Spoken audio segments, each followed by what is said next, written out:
The Eagles lose another edge rusher for the season as we begin to enter must-win territory already, entering Week 7. Welcome to the Eagles Checkdown, the fastest under 10-minute Eagles podcast there is, covering news, notes, and opinions on your favorite football team, the Philadelphia Eagles, right here on the Eagles Pinpole Podcast Network. I'm your host, Phil Stiefel. Guys, you can also find me hosting Trending in the AM on the STT Sports Network, live Monday through Friday, 8 a.m. to 9:30 a.m. to 90 minutes of sports talk every single morning live, taking your thoughts and opinions. I got today's episode linked below. Make sure you check it out. Would greatly appreciate it, guys. Breaking news Monday morning dropped, and it kind of shocked us all. ZaDarius Smith, Eagles edge rusher, only been here for 5 weeks, was signed after week 1 against Dallas, retired shockingly from the NFL. And why is this shocking? I mean, he's got 10 tackles in 5 games, a sack and a half on the season.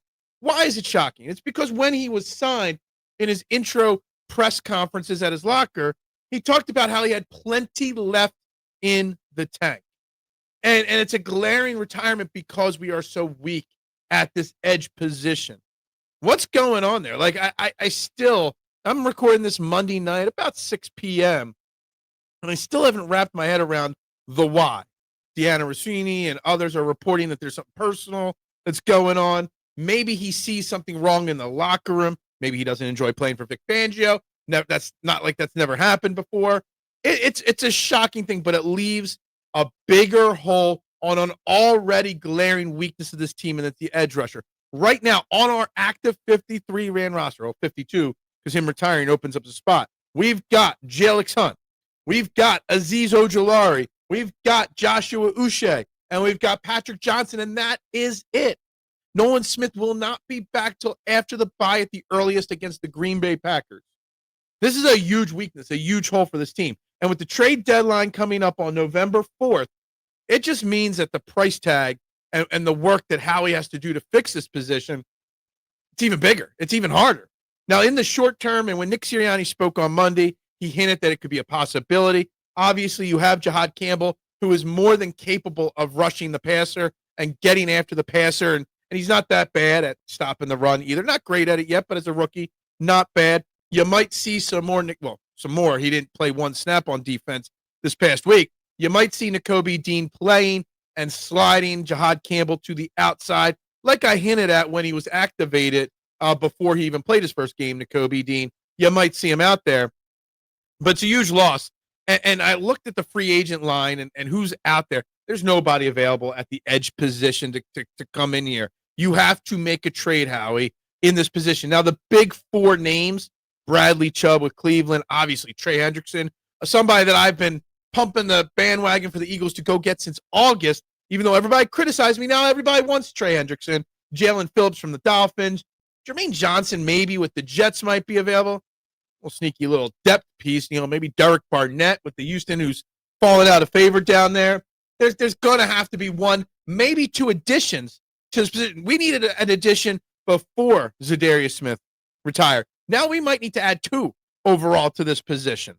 And how expensive, how much do you want to trade? We've got 8 draft picks left for next year. We've got to add in the draft next offseason, to get younger and cheaper on the offense and fill in holes. Like, I don't know. Like, you might have been able to get Trey Hendrickson for a 2nd or a 3rd, a conditional pick, with those conditions there in the offseason. Everybody wants Trey Hendrickson now. The price tag is gone up. Everybody knows the Eagles are extremely weak at that position.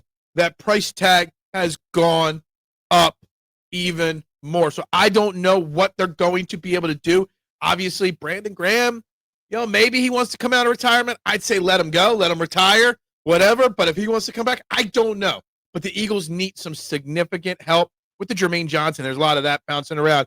Joe Douglas, the GM of the Jets, when he was drafted in the 1st round, is now back on the Eagles in their front office. So maybe there's a little connection there. Maybe they can swing that. Jalen Phillips maybe with the Dolphins. I mean, he's only got, minimal sacks this year, but, I don't know what the Eagles are going to do at this point in the position. But we are entering must-win territory. We're 4-2. We lose this game against the Vikings 4-3, 3 in a row. You guys know this, and I didn't fact-check this, but so it could be wrong because it did come from Elliott Shore Parks at WIP, that in the Nick Sirianni, Jalen Hurts era since Week 7 against the Raiders in 2021. They've only lost back-to-back games 4 times. This back-to-back and the rest coming in 2023. This is a rare feat, a rare spot that we're in with the Eagles.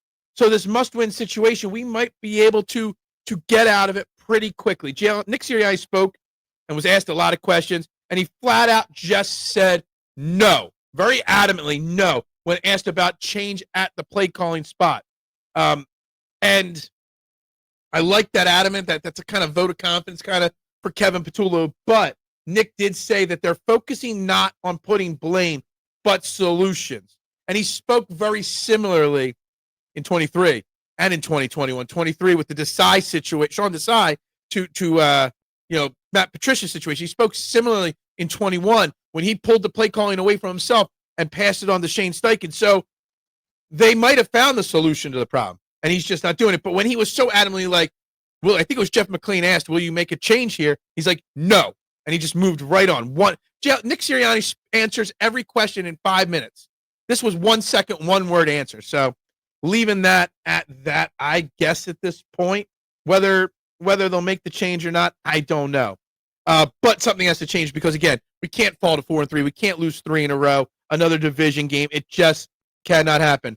Not Mike McDaniels, not Kevin Stefanski, but the first NFL coach was already fired on Monday. Titans head coach Brian Callahan was fired. I don't think 1.5 seasons, not even 1.5 seasons with Tennessee. Literally given 5-6 weeks with rookie quarterback Cam Ward. Mike McCoy, the old Chargers coach, was named the interim head coach there. So there is some news and notes there for you on the front with the NFL.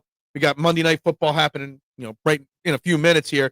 But we'll get to more Eagles content and more Eagles comments tomorrow. But make sure you check out Trending in the AM live at 8 a.m., guys. Everybody have a great Tuesday. Go Birds. Bubbles up.